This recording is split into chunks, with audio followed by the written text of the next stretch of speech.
جیسا میں نے عرض کیا کہ اسی میں خیر ہے. ذرا سا کہیں کوئی اٹکے گا تو وہ گیا، ایمان ہاتھ سے چھوٹ سکتا ہے. اسی لیے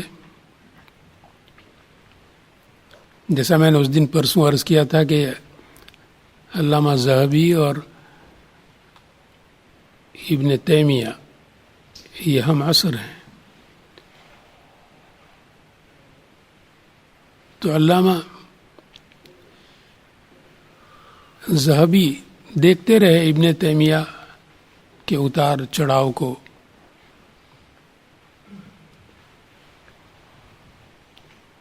مگر ان کے تفردات پر بھی ان کی نظر تھی.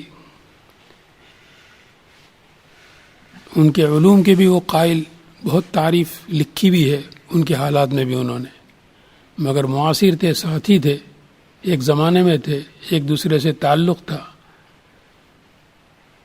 تو ان کی اس پر نظر تھی کہ فلاں مسئلے میں وہ اٹکے ہوئے ہیں، فلاں چیز کا انکار کرتے ہیں، اس پر نکیر فرماتے ہیں. تو ان سے ایک دفعہ نہیں رہا گیا، تو ان کو ایک خط لکھا. ابن شہبہ نے وہ خط نقل کیا ہے، مولانا علامہ مناظر حسن گیلانی رحمۃ اللہ علیہ نے اسے نقل کیا ہے پورا خط. کسی دن فوٹو کاپی لے آیا تو میں آپ کو سنا سکتا ہوں، جس میں علامہ ذہبی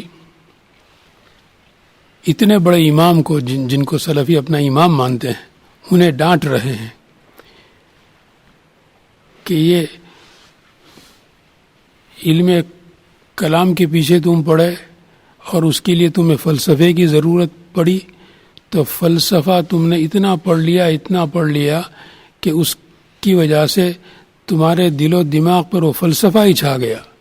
ہر چیز کو تم، ہر شخص کو، ہر چیز کو، ان تمام چیزوں کو، منقولات کو اسی نظر سے تم دیکھنے کی کوشش کرنے لگے، یہاں تک کہ تم نے پھر احادیث کے متعلق بھی بہت جلدی فیصلے شروع کر دیے کہ یہ روایت ضعیف ہے، یہ صحیح نہیں ہے، یہ ناقابل عمل ہے، یہ ثابت نہیں ہے. کہتے ہیں تمہارا یہ رویہ کب تک رہے گا؟ اتنا سخت ترین خط ہے وہ، اور یہی چیزیں. ابن تیمیہ تو بڑے متقی، زبردست، سب کچھ انہوں نے دین کے لیے اپنا قربان کیا، جیلیں کاٹی، مظالم برداشت کیے، مگر یہ چیز ان میں تھی. تو اس سے کتنا بڑا امت کو نقصان ہوا کہ ابھی قریب میں جو شخص مرا ہے دمشق میں، اس نے تو تمام حدیث کی کتابوں پر آرا چلایا. اب تک تو نام ہی تھا صحاح ستہ، 6 صحیح کتابیں. اب اس نے کم کرتے کہ یہ ضعیف، یہ موضوع، یہ فلاں، اس تمام کتابیں، ابو داؤد اور بخاری شریف کے سوا تمام کتابیں اس نے ناقابل عمل ٹھہرائی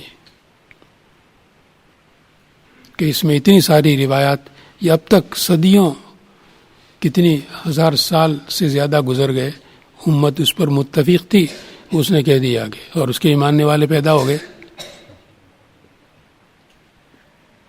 تو یہ کیوں کر سکا کہ وہ اس نے پڑھا تاریخ میں کہ ابن تیمیہ نے ایسا کیا، کہ انہوں نے بھی یہ کام کیا تھا.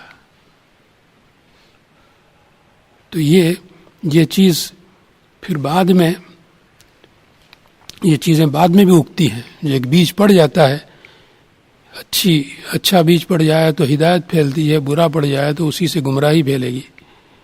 تو ابھی کتنی بڑی گمراہی پھیلی اور کتنی ساری کتابیں مشکوک ٹھہرا دی اس شخص نے. اللہ تبارک و تعالی ہمیں اپنے اکابر کے طریق پر رکھے، اسی پر ہمیں زندہ رکھے، اسی پر ہمیں موت دے.